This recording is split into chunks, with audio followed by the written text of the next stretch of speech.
আজকে আবার tasty tips food চ্যানেলে। তো আপনাদের সামনে আবার একটা রেসিপি নিয়ে। তো আজকে আমার রেসিপিতে থাকছে মানে একটা পুরানো রেসিপি বলতে পারেন, যেটা আমাদের গ্রাম বাংলার রেসিপি। তো সেটাই শেয়ার করবো। আজকে থাকছে আলু ভাজা। তো আলু ভাজাটা শুধুই যে আলু ভাজা সেটা কিন্তু না, এর একটা আলাদা টেস্ট আছে, এমনকি মশলাও আছে। তো দেখতে থাকুন কিভাবে পুরোনো রেসিপিটা আপনার সাথে শেয়ার করি। এই দেখছেন আমার আলুটা মানে কেটে রেখেছি। ছোট ছোট যে আলুগুলো হয় না, ছোট আলু, তো সেই ছোট আলুকেই খোসা ছাড়িয়ে এরকম ভাবে একটু মাঝারি সাইজে পিস করে করে কেটেছি। খুব সরু না, আবার খুব মোটাও না। এইভাবে একটা ছোট আলুকে 3 থেকে 4টে ভাগ দিয়েছি। তো এইভাবে দিয়েছে। আর অল্প একটু কাঁচা ছোলা ভেজানো রয়েছে, সঙ্গে একটু ধনেপাতা, কাঁচা লঙ্কা। আর মশলার মধ্যে কি দেবো সেটা আপনাদের দেখাতে থাকবো।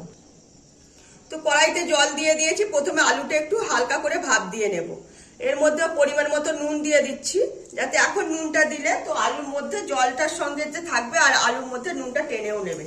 তো আমি এবার এই যে আলু যে রয়েছে এই আলুগুলো ছেড়ে দেব।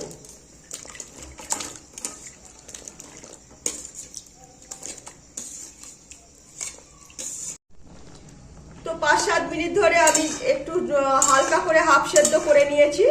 তো মানে একদম নরম হয়নি, একটু হালকা নরম হয়েছে, যাতে আলুতে আমি যে মশলাগুলো দেবো না আলুর মধ্যে টেনে নিতে পারে। তো সেই জন্য একটু নরম করে নিয়েছি। আর আলুটাও সেদ্ধ না হলে আলুটা কাঁচা থাকবে। তো সব একবারই করে নিলাম। একটু বেশি করে সেদ্ধ করলে তাহলেই সব ঠিকঠাক হয়ে যাবে। তো এবার আমি এইটাই জল থেকে ছেঁকে তুলে নেব।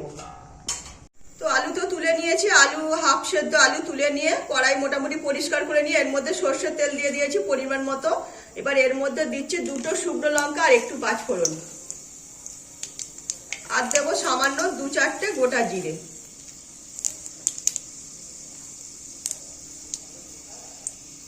একটু ফোড়নটা ভাজা হবে হালকা করে।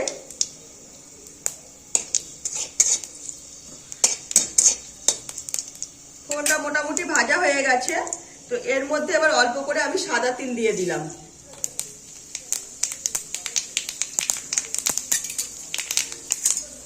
তো সাদা তিলও দেওয়া হয়ে গেছে। এবার আমি এই যে হাফ সেদ্ধ করা আলুগুলো সবার সাথে ছেড়ে দেবো।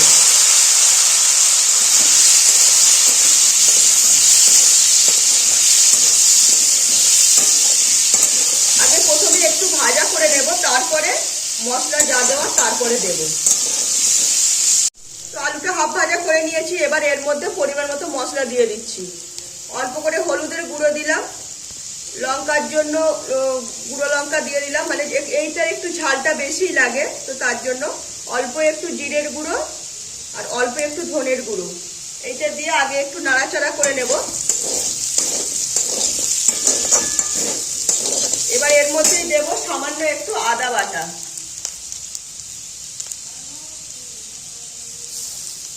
যেহেতু নিরামিষ আলু ভাজা তো আদা বাটাটা দিতেই হবে। আর সঙ্গে দেব গোলমরিচ আর শুকনো লঙ্কা যে গুঁড়িয়ে রেখেছি, হাফ পিঠে রেখেছি সেইটা, এইটা দিলাম। তো দিয়ে আরেকটু এবার যে মশলা দিয়েছি আরেকটু ভালো মতো এবার ভাজা করে নেব। তারপরে আরো মশলা দিতে হবে এরপরে অন্য রকমের। তো সেটাই দেখাতে থাকবে। আলু সেদ্ধ করার সময় তো অল্প করে নুন দিয়েছিলাম, তো এখন আরেকটু ব্যালেন্স মতো নুন দিয়ে দিলাম, যাতে বেশ একটু ঝাল ঝাল একটু নুন নুন ভাবটা থাকে আলুটা। তো সেই বুঝেই তৈরি করতে হবে খাবারটা। আর নুন দিয়েছি যেহেতু আরেকটু নেড়ে নেব।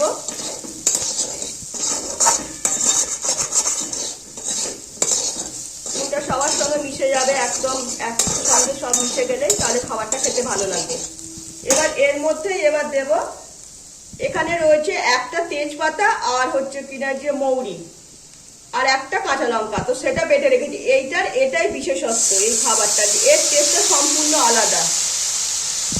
মানে বিউলির ডাল যেমন মৌরি বাটা দেওয়া হয় না, এই আলুতেও এইরকমই এই মৌরি আর তেজপাতা বাটাটা দিতে হবে, তবেই কিন্তু এর টেস্টটা আলাদা আসবে, নইলে কিন্তু কোনো মতেই আসবে না। তো সেই বুঝেই তৈরি করতে হবে। এখন একটু অল্প করে একটু ধনেপাতা ছড়িয়ে দেব। আর এখানে রেখেছি অল্প একটু আমচুর পাউডার। তো একটু হালকা টক টক ভাবটা আসবে, এই আমচুর পাউডারটা এর সঙ্গে মিশিয়ে দিলাম। এটা দিয়ে এবার ভালো মতো কিছুক্ষণ ধরে নাড়াচাড়া করবো, যাতে মশলা যে দিয়েছি না সেই মশলাটার মানে টেস্টটা পুরো আলুটার মধ্যে টানতে পারে আর পুরো আলুর গায়ের মধ্যে পুরো মশলাগুলো লেগে থাকতে পারে। তো দেখতেই পাচ্ছেন অনেক মশলা আলু গায়েতে লেগে গেছে। এরকম ভাবে মানে একদম ভাজা ভাজা করে নেব। তারপরে কি করবো দেখাতে থাকবো। তো মোটামুটি আলুটা আমার ভাজা হয়ে এসছে। আলুর মধ্যে দেখতেই পাচ্ছেন গায়ে সব মশলাগুলো মানে টেনে নিয়েছে। তো এর মধ্যে অল্প করে একটু ভাজা মশলা ছড়িয়ে দিলাম, একদম সামান্য। আর দেব অল্প একটু পোস্ত। তো সবকিছু আমার মোটামুটি দেওয়া হয়ে গেল। সঙ্গে 2-3টে কাঁচা লঙ্কা দিয়ে দেব, আর একটু ধনে পাতা দিয়ে দেবো। দিয়ে এবার ভালো মতো নাড়াচাড়া করে নেব।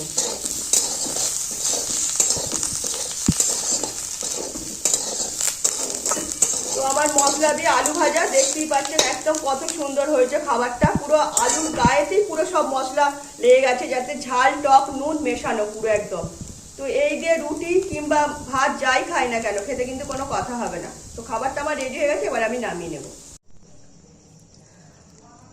তো তৈরি হয়ে গেল মশলা দিয়ে ঝাল ঝাল ঝাল টক মানে নুন তো সব মেশানো একটা আলু ভাজা। তো দেখতেই পাচ্ছেন কতটা সুন্দর লাগছে আমার খাবারটা দেখতে। আশা করি এই দিয়ে রুটি কিংবা ভাত যাই খাই না কেন, ডাল ভাতের সঙ্গেও কিন্তু খেতে কোনো কথা হবে না। এই দিয়ে বেশি চলে, বিউলির ডাল দিয়ে এই আলু ভাজাটা খেতে বেশি টেস্টি লাগে। তো তাছাড়া রুটিও খাওয়া যাবে, যেহেতু আমচুর পাউডার রয়েছে না, একটা হালকা টক টক গন্ধ মানে আছে, টক টক ভাব।